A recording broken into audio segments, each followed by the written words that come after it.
කෙනෙක්ට ආදරේ පෙන්නලා කෙනෙක්ට ආදරේ මවාපාලා අපිට බොරු තර්ක දහසකුත් ඉදිරිපත් කළා ඒ කෙනාගෙන් වෙන් වෙන්න පුළුවන්. අපේ යටිහිතේ කපටිකම තියාගෙන ඒ පුද්ගලයාගෙන් අපිට අයින් වෙලා යන්න පුළුවන්. ඕන පදන් හේතු දෙන්න පුළුවන්. හැබැයි ඔබ දන්නවද මේ විශ්වයේ සාධාරණම නීතිය ලැබෙන්නේ කර්මයෙන්. ඔබ නිසා තව කෙනෙක් පීඩාවට පත් වෙනවා නම් ඒ කර්මය ඔබට ගෙවන්න සිද්ධ වෙනවා. හුඟක් ආදර සම්බන්ධතාවයන් බිඳ වැටිලා ඔබ දැකලා ඇති කොච්චර මානසික රෝහල් වල දුකින් කාලය ගත කරනවද කියලා. සමහර අයට සමාජයේ ජීවත් වුණාට hina වෙලා එයාට හුඟක් ඩිසෝඩර්ස් තියෙනවා. ඒකට හේතුව තමයි එවැනි ආදර සම්බන්ධතාවන් වලින් මුලා කළා බිඳ වට්ටල තියෙන. මේ වගේ දේවල් කවදාවත් කරන්න හිතන්නවත් එපා. මොකද මේවල ප්‍රතිඵල ඉතාමත්ම භයානකයි.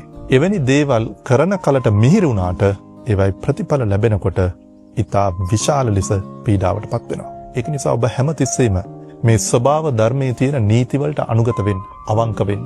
ඔබ අවංක වෙන විට ඔබට අවංකත්වය ලැබෙනවා.